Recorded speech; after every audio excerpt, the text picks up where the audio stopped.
السلام عليكم ورحمة الله وبركاته.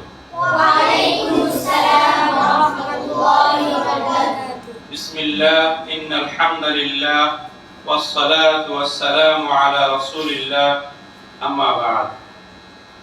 সম্মানিত মাদ্রাসাতুল বানাত আস-সালাফিয়া ফেনীর দেশে এবং দেশের বাইরে অভিভাবকবৃন্দ ও আমাদের মাদ্রাসার ছাত্র ও ছাত্রীরা, সর্বপ্রথম আমরা আজকে আল্লাহর শুকরিয়া আদায় করি যে আল্লাহ সুবহানাহু ওয়া তাআলা আমাদেরকে জোহরের সালাত জামাতের সহিত আদায় করার তৌফিক দান করেছেন। আলহামদুলিল্লাহ। অতঃপর আমরা আমাদের প্রিয় নবী, প্রিয় রাসূল, প্রিয় ইমাম, প্রিয় আদর্শ নেতার প্রতি সংক্ষেপে দুরূদ পাঠ করি সাল্লাল্লাহু আলাইহি ওয়াসাল্লাম। তো আমাদের মুসলিম জাতির বড় দুটি আনন্দের দিন ঈদুল ফিতর এবং ঈদুল আযহা। তো ঈদুল আযহা আমাদের সামনে আগত। ঈদুল আযহাকে উপলক্ষ করে আমাদের মাদ্রাসা আজকে আমরা ছুটি বন্ধ দিচ্ছি। এই বন্ধে আমরা প্রতিবারের মতো বড় করে সেমিনার করতে পারিনি অসুস্থতার কারণে। তো সংক্ষিপ্ত আকারে আমাদের অভিভাবক এবং ছাত্রছাত্রীদের প্রতি কিছু নসিহত আমরা একটু মনোযোগ দিয়ে শুনবো এবং এগুলোকে গুরুত্ব দেওয়ার চেষ্টা করব ইনশাআল্লাহ।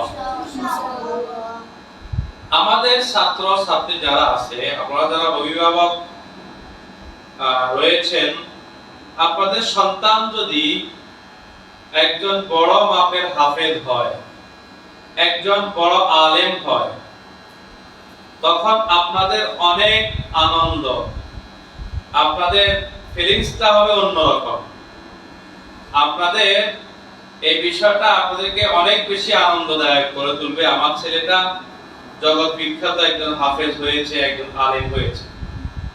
তো আপনাদের ছেলে মেয়েকে যদি আপনারা এরকম ভালো মানের কিছু করতে চান, তাহলে তাদের পিছনে আপনাদেরকেও অনেক শ্রম ব্যয় করতে হবে, অনেক নিয়ম নীতি অনুসরণ করতে হবে। অনেক অভিভাবক রয়েছেন যারা সন্তানদেরকে ভালো বানাতে চাচ্ছেন, ঠিক আছে, কিন্তু নিজে ভালো হতে চাচ্ছেন না, নিজেই অনেক ভুলের ভিতরে রয়েছেন, কিন্তু সন্তানদের চাচ্ছেন যে 100% সে ভালো হয়ে যাক, সে তার মাধ্যমে তার উসিলায় যেন আমি জান্নাতে যেতে পারি, এভাবে আশা করে আছেন। কিন্তু আমি আজকে যে কথাগুলো বলবো, যেমন ছাত্রছাত্রীদের জন্য উপকার করণীয়, তেমনি অভিভাবকদের এখানে করণীয় রয়েছে।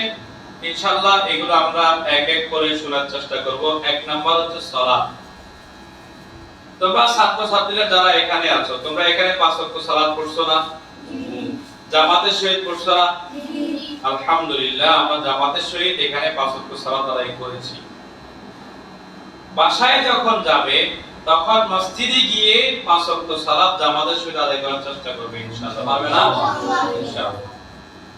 আর ছাত্রীরা তোমরা বাসায় সালাত করবে, বাসায় সালাত করবে, তোমাদের মা বোন বাসায় যারা আছে এদেরকে নিয়ে পারলে জামাত করবে। আর জামাত করতে না পারলে ওদেরকে সাথে নিয়ে সালাত আদায় করবে। তোমাদের থেকে দেখে দেখে ওরা অনেক মাসালা মাসাইল, সালাতের নিয়ম কানুন শিখতে পারবে। সালাত অত্যন্ত গুরুত্বপূর্ণ একটি ইবাদত। আমাদের অনেক অভিভাবক আছে যারা আমাদের মানহাজ, আকীদা মানহাজকে পছন্দ করে ছাত্রকে এখানে ভর্তি করাইছে যে এই মানহাজের আলেম হোক, কিন্তু উনি নামাজ পড়েন।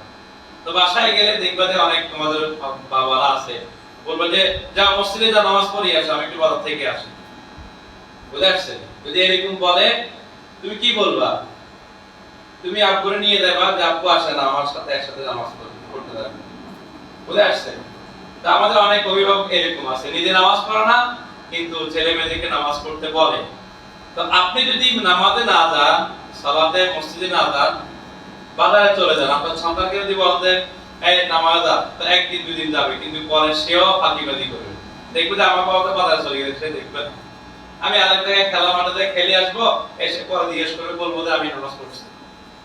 এই জন্য অভিভাবকদেরকেও নামাজি হতে হবে। অভিভাবকরা যদি 5 ওয়াক্ত সালাত মসজিদে গিয়ে পড়ে, যথাসময়ে পড়ে, গুরুত্ব দেয়, অটোমেটিকলি তাদের সন্তানদের ভিতরেও সালাতের গুরুত্ব আসবে। এইজন্য তোমাদের প্রতি আমাদের মাদ্রাসার সকল শিক্ষকদের পক্ষ থেকে প্রথম নসিহত হলো, বাসায় যাবে নামাজ যেন মিস না যায়, 5 ওয়াক্ত সালাত আদায় করতে হবে। বুঝে আসছে? আল্লাহ আমাদের সবাইকে তৌফিক দান করুক। দ্বিতীয় নসিহত হচ্ছে, তোমাদেরকে আমরা শিখাইছি নফল সিয়াম রাখা। আমরা নিজেরাও নফল সিয়াম রেখেছি, তোমাদেরকেও সাথে নিয়ে নফল সিয়াম রাখছি ইতিপূর্বে অনেক দিন। আল্লাহ তৌফিক দিয়েছেন, আলহামদুলিল্লাহ। এই যে বাড়িতে যাচ্ছ, এই বাড়িতে যে যাবে, বন্ধের ভিতরে একটা দিন আছে, আরাফাত দিন। এই আরাফাত দিন যদি কেউ সিয়াম পালন করে, তার আগের 1 বছর, পরের 1 বছর, 2 বছর গুনাহ আল্লাহ ক্ষমা করে দিবেন। সুবহানাল্লাহ। তোমার মা বাবা বলবে যে আমার ছেলেটা ছোট, হ্যাঁ, তোমার বাবা মা দাগাবে না, তোমার বলবে যে ছেলে ছোট, শুকিয়ে দেবে সিয়াম। বুঝে আসছে? তো তোমরা বাসায় গিয়ে কি বলবো, আমরা মাথা হাতে সিয়াম রাখছি, রাখতে পারবো, কোনো সমস্যা নেই, আমাদেরকে জায়গায় নিয়ে নেন, আমরা রাখলে তো আপনাদেরও সওয়াব হবে। বুঝে আসছে? মা বাবারে বুঝাই বলবা, তোমরাও আরাফাত দিনে সিয়াম রাখার চেষ্টা করবে, পারবে না ইনশাআল্লাহ? ইনশাআল্লাহ। তোমাদের থেকে আগ্রহ দেখে দেখবা যে তোমাদের বাসায় যারা আছে তাদেরও আগ্রহ বাড়বে নফল সিয়াম রাখার ব্যাপারে। বুঝতে পেরেছো? 3 নাম্বার হচ্ছে, তোমরা নিয়মিত একটা আমল এখানে করো, ইশরাকের নামাজ, ইশরাকের সালাতটা আদায় করো 2 রাকাত। এই ইশরাকের সালাত, এই যে এখন হজের মাস চলতেছে, বহু মানুষ হজে গেছে, টাকা পয়সা খরচ করে, অনেক টাকা খরচ করে গেছে, অনেক কষ্ট করে গেছে সেখানে হজ করতে। তারপর অনেক মানুষের টাকা আছে, তারপরেও যেতে পারে নাই, কারণ সেখানে কোটা আছে, কতজন যাবে নির্ধারণ করা, যেতে পারে নাই, টাকা থাকলেও যেতে পারে না। কিন্তু আমি তুমি বাড়িতে থেকে এই একটা আমল করলে একেবারে পরিপূর্ণ হজ, পরিপূর্ণ উমরা করার সওয়াব পেয়ে যাব। সুবহানাল্লাহ। আল্লাহ রাসূল সাল্লাল্লাহু আলাইহি ওয়াসাল্লাম বলেছেন, কেউ যদি ফজরের সালাত জামাতের সহিত আদায় করে, ফজরের সালাত জামাতের সহিত আদায় করে জিকির আজকার করে, সূর্য উঠে গেলে তখন 2 রাকাত সালাত আদায় করে, আল্লাহ তার আমলনামায় পরিপূর্ণ পরিপূর্ণ পরিপূর্ণ একটি উমরা এবং একটি হজ করার সওয়াব লিখে দিবেন। সুবহানাল্লাহ। এইজন্য তোমাদের প্রতি আরেকটা 3 নাম্বার নসিহত হলো, তোমরা বাসায় যাচ্ছ, এখানে যে আমলটা করতে, ইশরাক করতে নিয়মিত, সেই আমলটা বাসায় গিয়েও করবে, পারবে না ইনশাআল্লাহ? ইনশাআল্লাহ। আল্লাহ আমাদের সবাইকে তৌফিক দান করুক। আল্লাহুম্মা আমিন। 4 নাম্বার নসিহত হলো, তোমরা বাসায় যাচ্ছ, বাসায় দেখবা অনেক ফকির আসবে ভিক্ষা করার জন্য, টাকা খোঁজার জন্য, চাল নেওয়ার জন্য অনেক ফকির আসবে। তো তোমরা কি করবে, বাড়িতে তোমার আব্বু আম্মুকে বলে এই অল্প একটু চাল হলেও তাকে দান করবে। দুপুরবেলা খাওয়ার সময় ভিক্ষা করতে আসছে, তুমি তোমার আব্বু আম্মুকে বলে আমার খাওয়া থেকে প্রয়োজনে অর্ধেক তাকে দেন, আমি অর্ধেক খাবো। একটা ফকিরকে তুমি ভাত খাওয়ানি, বুঝে আসছে? তো তোমার কাছে তোমার আব্বু টাকা দিছে, 10 টাকা আছে, তোমার বাড়িতে একটা ফকির আসছে, তুমি তাকে 2 টাকা সেখান থেকে দিয়ে দিলা। বুঝে আসছে? এই দান করার মনোমানসিকতা তৈরি করবে, গরিব দুঃখীকে দান করবে, অসহায়কে, ফকির মিসকিনকে দেখলে যেটা পারো সাধ্যমতো দেওয়ার চেষ্টা করবে। বুঝে আসছে? আল্লাহ আমাদের সবাইকে তৌফিক দান করুক। তোমাদের জন্য 5 নাম্বার নসিহত হলো, কখনো কখনো কোনদিন কারো সাথে মিথ্যা কথা বলবে না। মিথ্যা হলো সকল গুনার মূল, উম্মুয যুনুবি, সকল গুনার মা। শয়তান যখন তোমাকে দিয়ে মিথ্যা কথা বলাতে পারবে, এটা সহজ হয়ে যাবে, তোমাকে দিয়ে অন্যান্য কাজও, অন্যান্য অপরাধও শয়তানে করাতে পারবে। এইজন্য বাসায় যাচ্ছ, কখনো মিথ্যা কথা বলবে না, কারোর সাথে কখনো কোনোদিন মিথ্যা কথা বলবে না। বুঝে আসছে? সব সময় সত্য কথা বলবে, সব সময় সত্যের উপদেশ সবাইকে দিবে। মনে থাকবে তো ইনশাআল্লাহ? আল্লাহ আমাদের সবাইকে মেনে নেওয়ার তৌফিক দান করুক। আল্লাহুম্মা আমিন। 6 নাম্বার আমল, তোমরা বাসায় যাচ্ছ, আমাদের অনেক অভিভাবক আছে, বললাম সন্তানদেরকে হাফেজ আলেম বানাতে চাচ্ছে, হাফেজা আলেমা বানাতে চাচ্ছে, কিন্তু নিজের মোবাইলে গান, নিজের মোবাইলে ভিডিও, নাচ, নিজেই সব সময় ইউটিউবে গান নাচ দেখে, অশ্লীল কিছু দেখে, সন্তানকে চাচ্ছে যে ভালো বানাতে। তো তোমরা বাড়িতে যাচ্ছ, তোমাদের মা বাবার মোবাইল ধরিও না। তোমরা বড় হলে তোমাদের মা বাবা মোবাইল কিনে দিবে তোমাদের, তখন তোমরা মোবাইল ব্যবহার করবে। এখন বাসায় গেলে তোমরা মোবাইল টিপিও না, মোবাইলে কি আছে এটা দেখিও না, গেম খেলিও না। বুঝে আসছে? আপনাদের বুঝে আসছে? তোমরা মোবাইল টিপিও না। মোবাইল এটা হলো তোমার এই ব্রেনকে নষ্ট করে দিবে। পাগল দেখছো না? পাগল ভালো মন্দ বুঝে না, ঠান্ডা গরম বুঝে না, এই পাগলের মতো হয়ে যাবে, যে সবসময় মোবাইল টিকে সে পাগল হয়ে যাবে। এই জন্য তোমরা বাসায় গেলে মোবাইল টিপবা না। মোবাইলে তোমাদের পড়ালেখা ধ্বংস করে দেবে। তোমরা চাচ্ছ আলেম হাফেজ হতে, তোমাদেরকে আলেম হাফেজ হতে দিবে না। শয়তানে এই মোবাইল আসক্ত করে তোমাদেরকে এই পথ থেকে সরিয়ে নিয়ে যাবে। এই জন্য বাসায় গেলে কখনো মোবাইল চালাবে না। বুঝে আসছে? আর অভিভাবক যারা রয়েছেন, আপনারাও আপনাদের সন্তানদেরকে বাসায় গেলে মোবাইল দিবেন না, এবং আপনারাও একটু নিয়ন্ত্রণ করবেন মোবাইলকে। এতদিন যা টিপেছেন, বন্ধের সময় ছাত্ররা যাবে, তাদের সামনে মোবাইল টিপিয়েন না বসে বসে। ঘুমানোর সময় আপনারাও ঘুমাবেন, তাদেরকে ঘুমাতে বলবেন। খাওয়া দাওয়ার সময় আপনারাও খাবেন, তাদেরকে নিয়ে খাবেন। সব রুটিন মাফিক ওরা যে এখানে যেরকম নিয়মিত 24 ঘন্টা রুটিন মাফিক চলেছে, তাদেরকে বাসায় গেলেও সেইভাবে চালাবেন।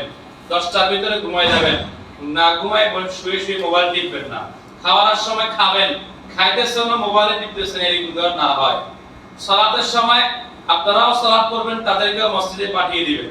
আপনি সালাতের সময় বসে যেন মোবাইল না টিপেন। যদি এরকম হয়, তখন তারা আপনার থেকে দেখে দেখে শিখবে, তারা নষ্ট হয়ে যাবে। ঠিক আছে না? আল্লাহ আমাদের সবাইকে এই ফিতনা থেকে, এই রোগ থেকে বাঁচার তৌফিক দান করুন। আল্লাহুম্মা আমিন। 7 নাম্বার, তোমরা যে বাড়িতে যাচ্ছ, তোমরা যাওয়ার সময় আল-লুলু ওয়াল মারজান বইটা নিয়ে যাইও, কিতাবুত তাওহীদ বইটা নিয়ে যাইও। তোমরা যাওয়ার সময় হিজবুল মুসলিম বইটা নিয়ে যাইও বাসায়। তোমরা যাওয়ার সময় ওই যে ইসলামী আকীদা শিক্ষা বইটা আছে না, এটা বাসায় নিয়ে যাবা। নিয়ে গেলে প্রতিদিন মাগরিবের পরে তোমরা বাসায় এখানে যেরকম পড়তে বসে যাও, বাসায় সেরকম তোমার মাকে নিয়ে, বাবাকে নিয়ে, বাসায় তোমাদের বোন ভাই থাকলে এদেরকে নিয়ে বসে যাও। বসে গিয়ে 10 মিনিট আধা ঘন্টা এই মাসলা মাসাইলগুলো শুনাইবা। তুমি যা শিখছো এখানে প্রশ্ন উত্তর এগুলো শুনাইবা। তুমি যে দোয়াগুলো শুদ্ধ করে শিখছো, এগুলো বাসার মা বাবাকে ভাই বোনকে জিজ্ঞাসা করবে। ওরা পারলে তো আলহামদুলিল্লাহ পারলো, শুদ্ধ করা দিবা। আর যদি না পারে শিখে দিবা, মুখে মুখে পড়া দিবা। বুঝে আসছে? বুঝতে পারতেছো? তাহলে বাসায় যাওয়ার সময় কি নিয়ে যাবে? বই নিয়ে যাবে।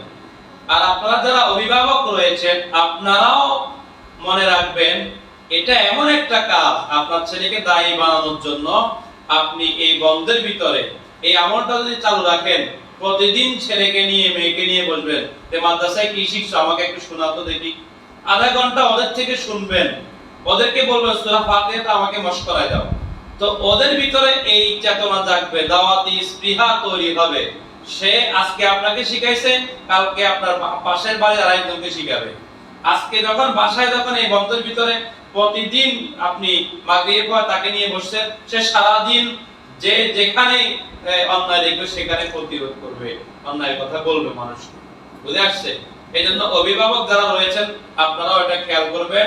আপনারা আপনাদের সন্তানদেরকে নিয়ে মাগরিবের পরে অন্তত আধা ঘন্টা হোক, 1 ঘন্টা হোক, বসে তাদের থেকে শোনার চেষ্টা করবেন। আপনি জানেন অনেক কিছু, তারপরেও তাদেরকে একটু সময় দিবেন। আল্লাহ আমাদের সবাইকে বুঝার তৌফিক দান করুক। আল্লাহুম্মা আমিন। 8 নাম্বার, আল আমরু বিল মা'রুফ ওয়ান নাহয়ু আনিল মুনকার। আল্লাহ কোরআনে বলেছেন, ওয়াল তাকুম মিনকুম উম্মাতুন, তোমাদের মধ্যে এমন একটি দল হওয়া উচিত যেন হয়, তারা ইয়ামুরুনা বিল মা'রুফ ওয়া ইয়ানহাউনা আনিল মুনকার, সব সময় ভালো কাজের আদেশ দিবে, মন্দ কাজের নিষেধ করবে। তো যারা ভালো কাজের আদেশ দিবে, মন্দ কাজের নিষেধ করবে, তারা কি মন্দ কাজ করবে? তারা কখনো মন্দ কাজ করবে না।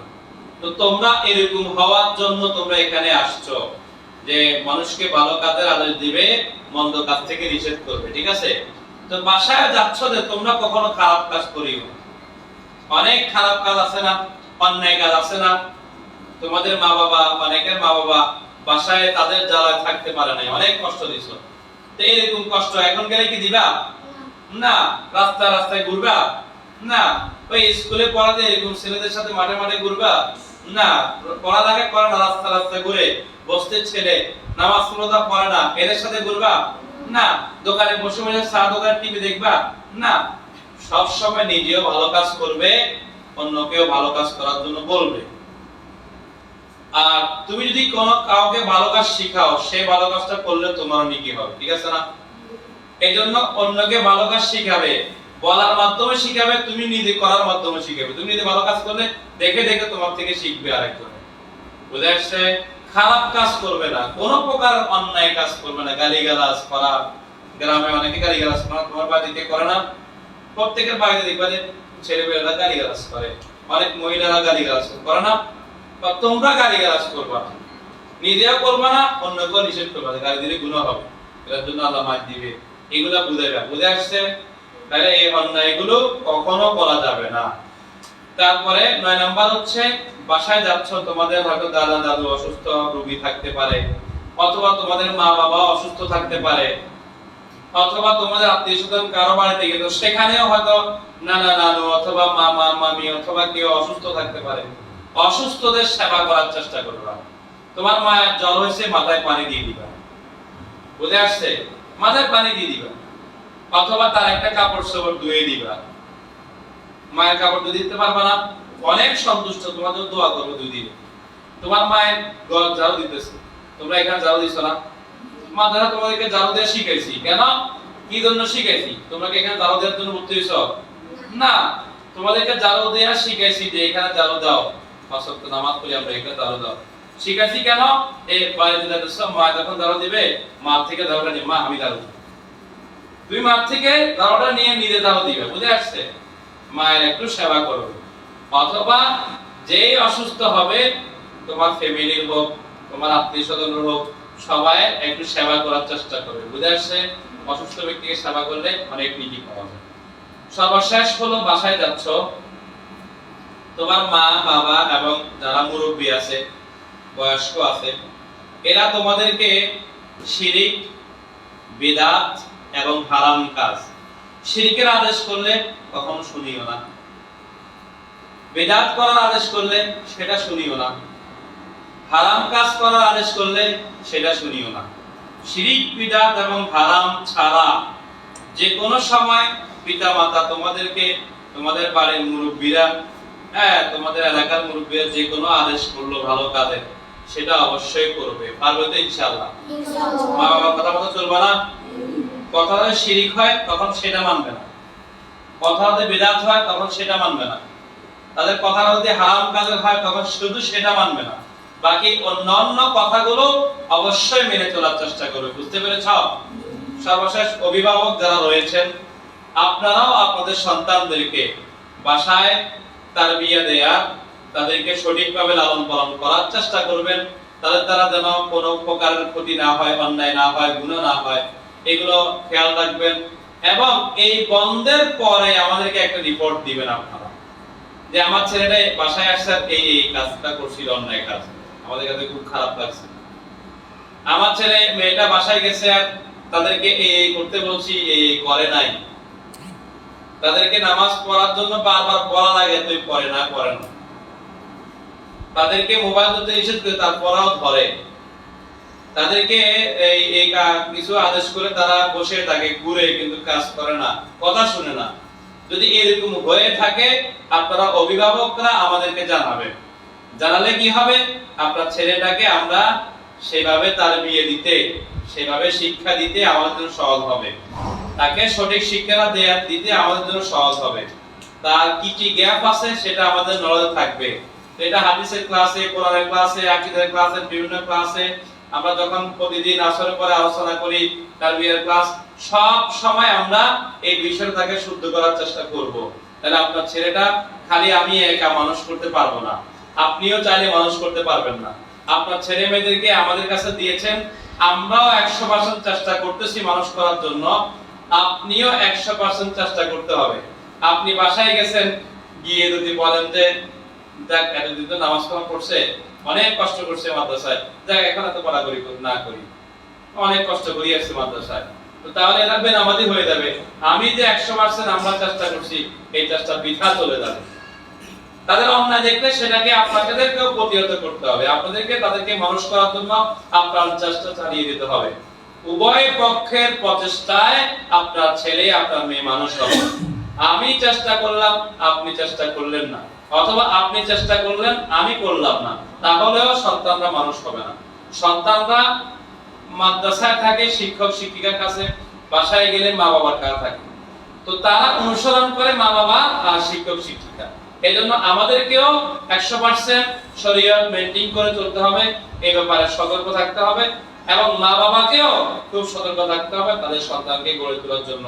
আল্লাহ আমাদের সবাইকে আমাদের সন্তানদের পিছনে শ্রম ব্যয় করে তাদেরকে একজন যোগ্য নাগরিক, আলেম এবং সচেতন হাফেজ আলেম হওয়া, সেভাবে গড়ে তোলার তৌফিক আল্লাহ আমাদেরকে দান করুক। আল্লাহুম্মা আমিন।